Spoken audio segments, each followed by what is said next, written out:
Here's Betty. Good morning. So we're gradually getting bigger and bigger. You noticed? I have. So let me get myself situated here.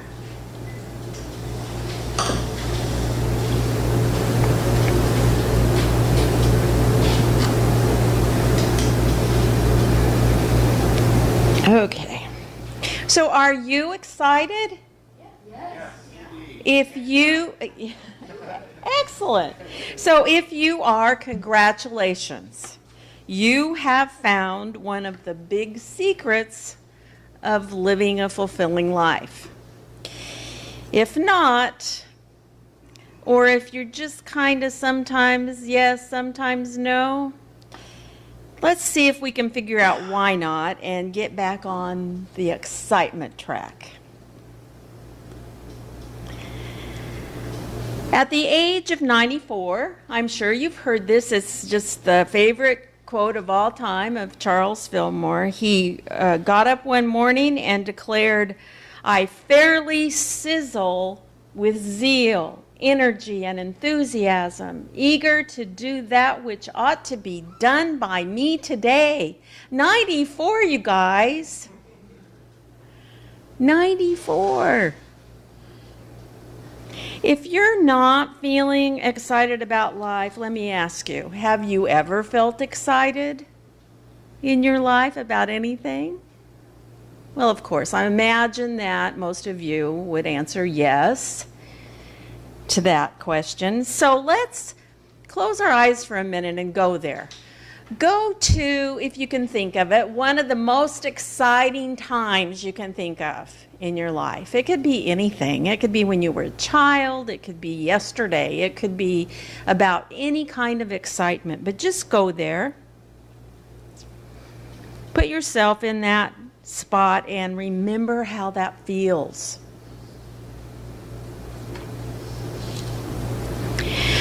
When we're excited, we feel more alive than usual. All the mundane worries of life seem to disappear, and it's easier to live in the current moment. No worrying about the past, no anxiety about the future. Or maybe you just want to run out and shout at everyone you see about what's happening or about to happen. I was watching, do any of you watch So You Think You Can Dance? I love to watch really good, really talented dancers. The strength and control and, oh my gosh, it just amazes me what they can do. And so I really like that show because they do have really exceptional dancers on. And there was and while I was working on this talk, I was watching it, and there was one of the contestants on last week, and she had just done one dance, and they were talking about she was going to come back and do another one, and she was so excited about that other one. She was just bouncing up and down. She just couldn't sit. And I said, that's excited. That's what happens when we're excited. We're just uncontrollable when we're excited. Can you imagine living a life like that? Wouldn't that be awesome? Well, maybe most of the time. It'd be hard to drive. Most of the time it would be good. So excitement tends to take us over. It makes us happy and optimistic about what's to come next. It makes us eager, as Charles Fillmore said, to do what is ours to do.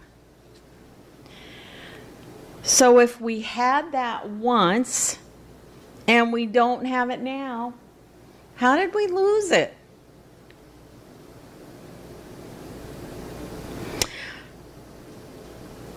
Often when this lack of excitement or unhappiness sets in, we feel a void in our life.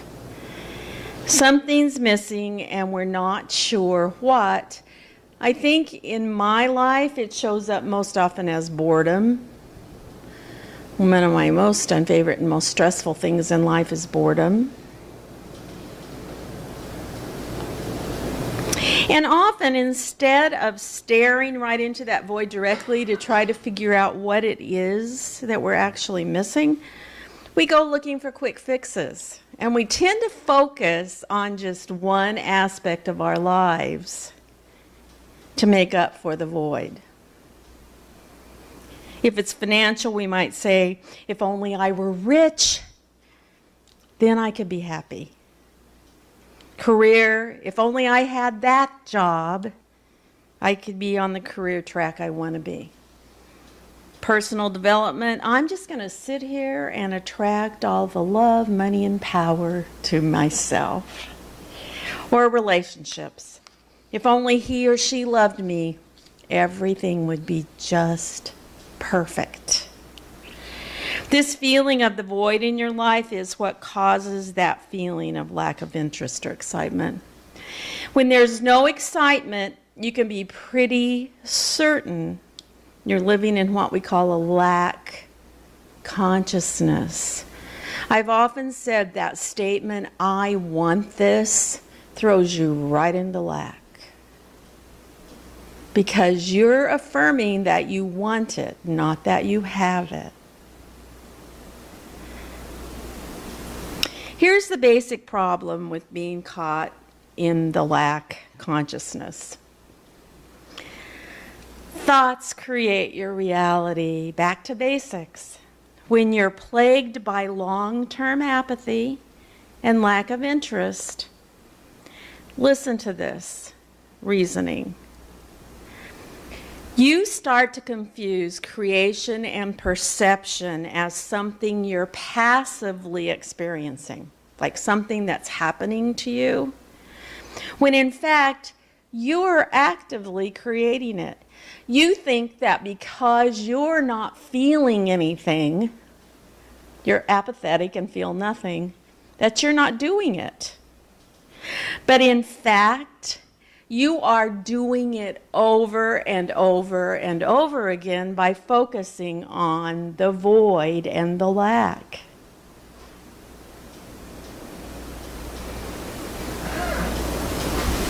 Does that make sense to you? So I can really relate to this. I can think of times when I felt just blah, and you think you're not doing anything.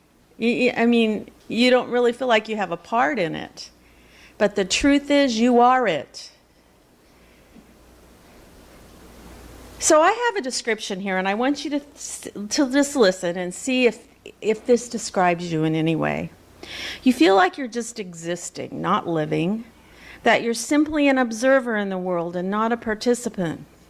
The world is a shade of beige, lifeless and flat, with nothing inspiring you, nothing motivating you, just going through the motions of everyday life, waiting and hoping for something, anything to happen. You start to think that maybe life is really just about paying the bills, going to work, going home, being alone. Short bursts of happiness may inject themselves into your life every now and then, but happiness is not your default state. Your default state is more accurately described as bored with life or even depressed about certain aspects. If any part of this is you, you could use a good big dose of excitement in your life about now, don't you think? But before we look at how to get that excitement back, let's take a look at why we need it. Here's the thing. All it takes is one thing we love to connect us to everything and everyone. Lynn just said that this morning, how connected we are to everything and everyone. We see this phenomenon with new parents. You see a new mother out, totally infatuated with her newborn baby, and she's like a magnet. They're like a magnet, the two of them. You just want to go there and look and ooh and ah and coo and have a piece of that, don't you? You may have heard of Jadhav Paying. Has anyone heard that name? He's called the Forest Man. He's a man from an Indian island that was disappearing, literally disappearing from erosion because all the people cut down all the trees. It's a very small island anyway, and it's Jadhav Payeng. And he was so concerned that his beautiful island was turning into literally an arid desert land and disappearing, sinking into the ocean from erosion. In the 1970s, because of this, he began planting trees to save his island. Just little trees, just little trees. And today he has created a forest with tigers and birds and animals of all kinds. When the forest came up, the animals came back. I'm wondering where they were on that little island, but anyway, they're there now. And it's now a forest the size of Central Park in New York City. All because he was excited about saving his home and planting trees every day, one tree at a time, for over 30 years. Our passions can save us. It doesn't matter if you bake muffins or whatever Beth baked, or write poems, or if you give birth to a child, or instead choose to dote over a four-legged furry friend. What matters is that you find that thing that ignites your soul, that puts the sizzle in your life and lets it explode into something amazing. As adults, we have a tendency to give up the things that bring us unbridled joy in life in favor of tending to practical chores. Somehow it seems more mature and less selfish. But I'm here to tell you that just as much as you need to tend to the practical aspects of your life, the world needs a you who has come to life and stayed alive. When you find that thing for which you feel crazy, over the top excited and enthusiastic, whether it's a hobby or a profession, live your life with purpose, and you will give the world the greatest thing that you could ever give them, your best self. Now, I think we can agree that we're better off with zeal, excitement, and enthusiasm. So how do we get it back? First, we have to stop denying our ability to create our reality and the truth about that we are creating our life as it is. The third unity principle says, human beings create their experiences by the activity of their thinking. Everything in the manifest realm has its beginning in thought. So this downward negative spiral we find ourselves in, this consciousness of lack of excitement, passion, and joy, it's coming from our constant focus on being out of it. And the only way out is to change this perception of yourself. You can start by asking yourself a few questions. If you could make your life over, how would it look? What would you be doing each day? How does the best version of you look, act, and feel on a day-to-day basis? What things would your best self be doing? This is the best question of all. What lights you up? You must do it. Is now a good time to forgive? Is your inability to let go of something holding you back? And what are the things that are draining you?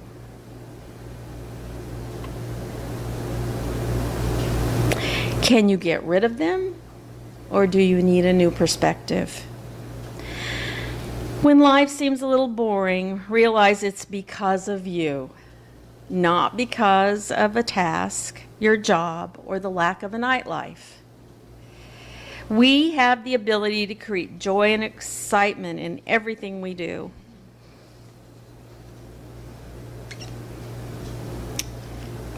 It's not so much about trying to fix the situation or even ourselves as about learning new things, finding the good, and focusing our energy on activities that have personal meaning to us. I'm going to throw out a bunch of ideas here that could help you get some excitement or more excitement. Who doesn't need more excitement in our lives? And this is my suggestion. Write down the ones you like and go for it. Whoa, I must have held my finger down. I was a little too excited. Okay. So take the time to look after your emotional well-being. Schedule a yoga class or meditation. The breathing, relaxation strategies in both of these help to eliminate stress and reduce anxiety. Not to mention, in meditation, we get in touch with our source.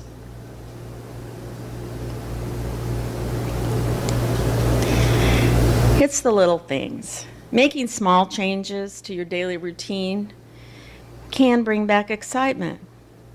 Read a book or just doodle.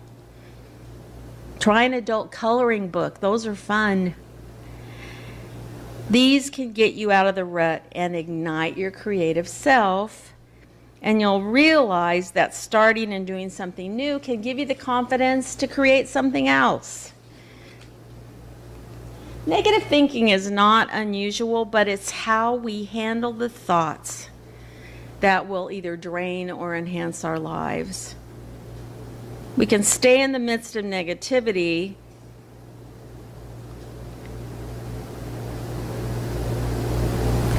and we'll never be our best selves.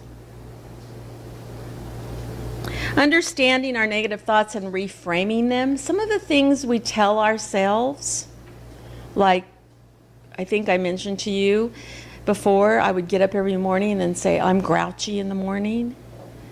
When we tell ourselves these stories all the time, we create that for ourselves. So you can reframe that. Just like Charles Fillmore did. He fairly sizzled in the morning. An optimist is more excited about everything. If you're not presently an optimist or you don't consider yourself an optimist, don't worry, it can be learned.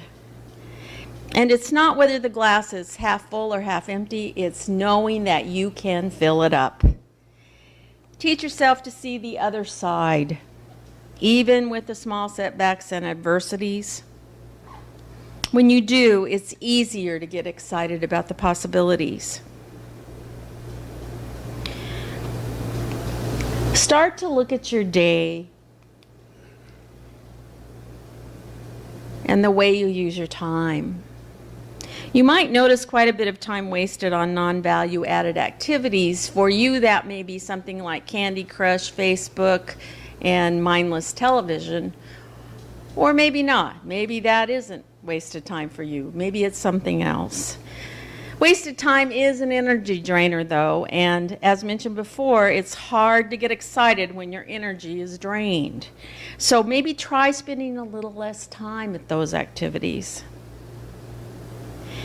One of the major reasons we don't allow ourselves to get excited and move forward on some things is because we care too much about what other people think. As a result, we get discouraged and don't try things, and we're not ourselves. We owe it to ourselves to be who we really are. Find ways to spoil yourself. Go out with friends, get a massage, see a movie all by yourself, or curl up on the sofa with a book. Whatever it is, when we spoil ourselves, it breaks up our daily routine and makes us feel a little bit more excited. And finally, say yes more often and no when you need to. If something feels right, then do it. If it doesn't, don't. When we stop answering questions and requests the way we think other people want us to, we claim our power and we're true to ourselves. And living our truth makes our life more exciting. In his essay, Celebrate Yourself, Eric Butterworth quotes Thomas Carlyle. Every day that is born into the world comes like a burst of music and rings the whole day through.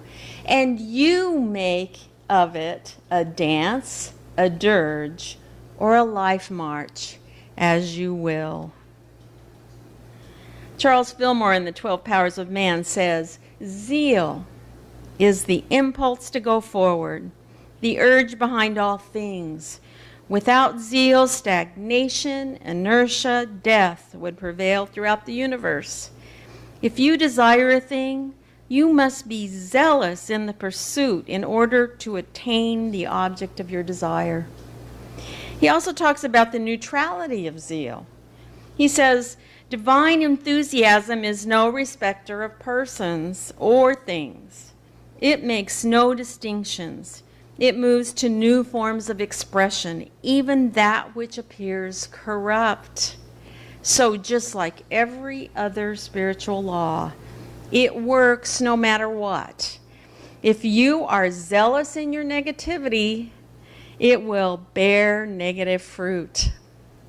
So I encourage you, as always, to focus on the positive things that you really want in your life with as much zeal and enthusiasm as you would on that juicy bit of gossip or that negative story that stirs up all the negative thoughts and emotions within you.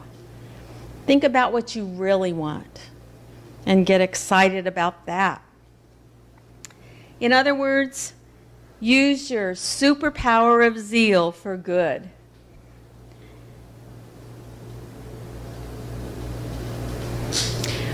Romans 12:11 says, do not lag in zeal. Be ardent in spirit. Serve the Lord. From the highest perspective, a spiritual perspective, at the absolute level, zeal is the ability to be passionate and enthusiastic about divine ideas, truths, and principles. So, in case you don't feel like you have enough tools in your toolbox to get some excitement back in your life, I'm going to finish today with a quick list by blogger Lori Deshane. And she, I talked about the little changes. She made a really long list. I just picked out some of them, of little things, not huge commitments, to make your day more exciting. Okay, so here we go. Wear something much bolder than you usually do. Take a different path when you go to work. If you drive, park your car a mile away and take the bus the rest of the way. If you take public transportation or carpool for your commute, make the time meditative or educational. Bring your camera and take pictures of things that catch your eye throughout the day. Change your workspace. Start collecting something you often see throughout the day.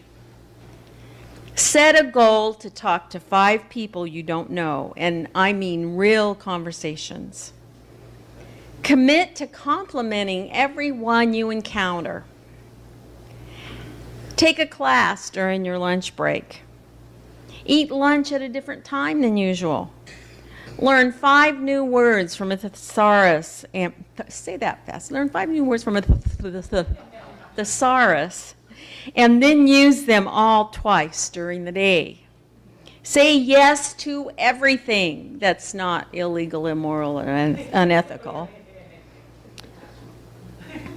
Set up a profile on a dating site if you're single. Yeah, that would be really exciting. No, if you're single.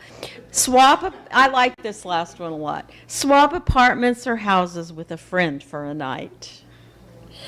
So those are some really good ideas. And the whole idea is get out of your box, get out of your comfort zone. Just do something different. Do something fun. Put a little jazz in your life. In his essay on enjoying life, called Live Forever and Enjoy It, Eric Butterworth says you should have a persistent curiosity into the why of things and a relentless quest for knowledge of yourself and the world in which you live. Your mind will continue to expand if you provide a constant flow of challenges. So here's a key to staying excited about life. Don't stop learning. And there is so much to learn. Every day it seems I have some new revelation or epiphany that causes me to think and look more deeply into my spiritual self and what I truly believe and who I truly am. And this is what I decided. It's the sizzle that we want. The sizzle is the key ingredient to staying interested. Charles Fillmore's sizzle. It's what keeps us interested in life and really living life rather than just watching it go by. So, where's your sizzle? What lights you up? Follow that. And if it's not apparently in your life now, create it. In your meditation times, ask for the surest, easiest, quickest way to find and live in the sizzle. Deep within us, we have hopes and dreams, no matter what our age. Some of us have to actually resurrect them, but they are there for sure. Make them happen. What you truly believe in and truly want is yours. It's a promise. So go for it. Get the sizzle and keep it. Thank you.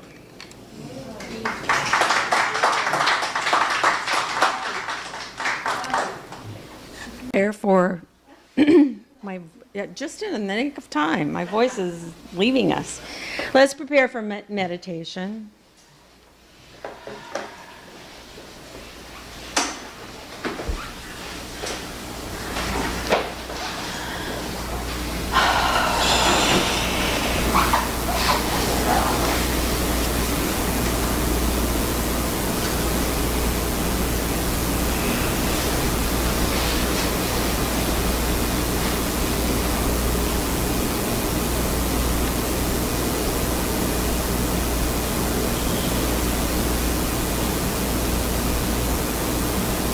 Living, loving spirit,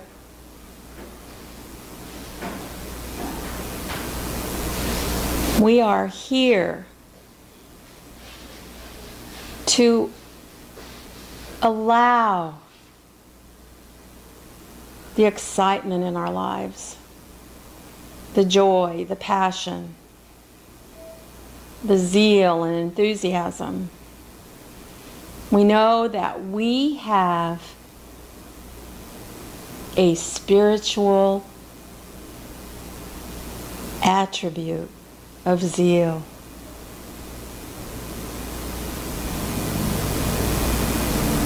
We only have to claim it.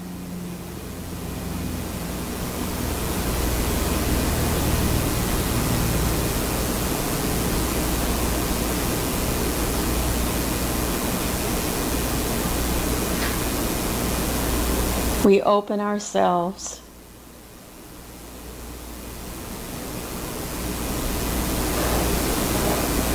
to being the best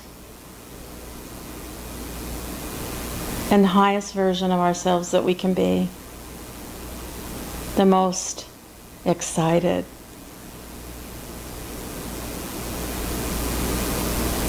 and being our authentic selves and following our hearts and doing what is ours to do.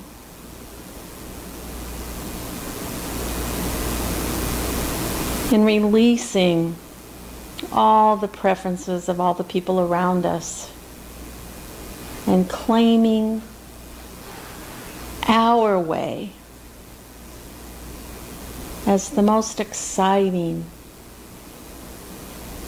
way for us. We know that we create the joy and excitement in our lives and no one else. It's the focus.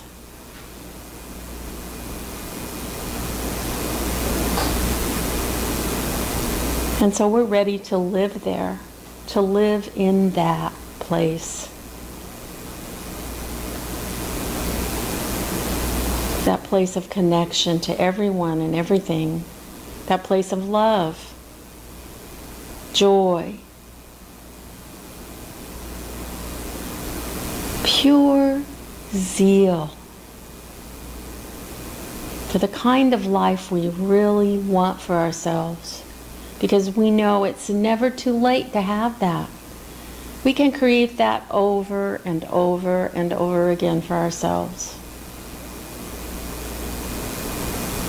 And so we are so grateful for that, and we say thank you for that.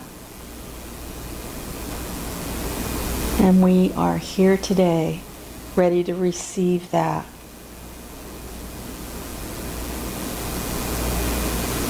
And we take that into the silence.